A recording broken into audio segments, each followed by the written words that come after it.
action auprès des personnes en fin de vie en premier lieu de tout faire pour les soulager.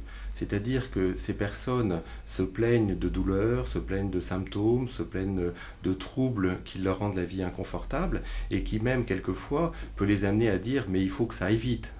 Donc l'important c'est de les soulager, de tout faire pour les soulager de telle façon qu'ils retrouvent un certain confort et une certaine paix.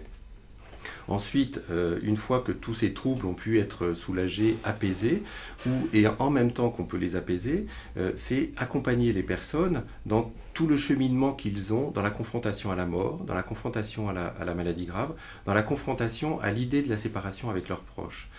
Et en même temps qu'on s'occupe de la personne malade, il est pour nous particulièrement important d'être attentif aussi à leurs proches qui traverse aussi un chemin très difficile de savoir que son père, sa mère, son frère, sa sœur va décéder dans les jours qui viennent. C'est particulièrement douloureux et il est important de prendre en compte cette souffrance et cette douleur et de les accompagner.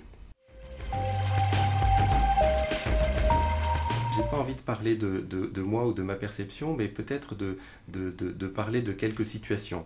Et je ne peux pas m'empêcher de penser à cet homme qui, au bout de 15 jours de séjour, sa femme était hospitalisée et elle est décédée.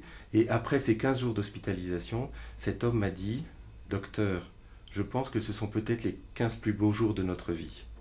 Je ne peux pas m'empêcher de penser à cette jeune femme qui était arrivée avec des troubles respiratoires énormes, très impressionnants, très pénibles pour elle, et pour lequel on a pu, avec un certain nombre de traitements, la soulager.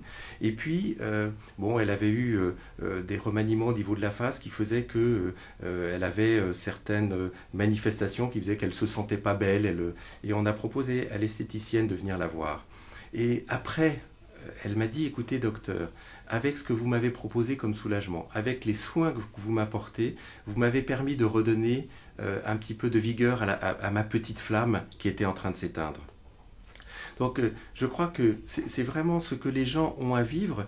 Nous ne sommes pas là pour les obliger à vivre quelque chose, nous sommes là pour les accompagner dans ce qu'ils ont à vivre et leur donner les meilleures conditions possibles pour qu'ils puissent vivre jusqu'au bout ce qu'ils ont à vivre eux.